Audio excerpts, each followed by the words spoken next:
हर्षिता 103 गुणिले 97 कसं पटकन काढायचं? माझं तर डोकंच फिरतंय. रिलॅक्स युवराज, आज तुला स्पीड मॅथची जादू दाखवते. 103 आणि 97 कोणत्या संख्येच्या आसपास आहेत?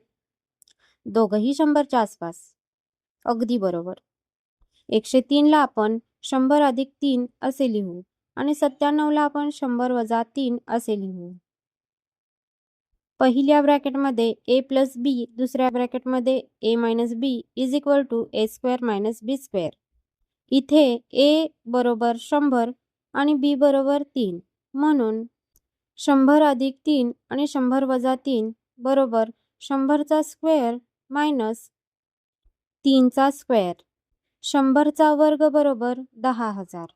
3चा वर्ग बरोबर 9, म्हणून 10,000 वजा 9 इज इक्वल टू 9,991. अरे, एवढंच होतं? हो. जेव्हा दोन संख्या एखाद्या सेंटर नंबरच्या दोन्ही बाजूला सारख्या अंतरावर असतात तेव्हा ही ट्रिक वापरायची. समजलं ना? आता हे ट्राय करून बघा. 104 गुणिले 96 किती येते? कॉमेंट करा, लाईक करा, सबस्क्राईब करा.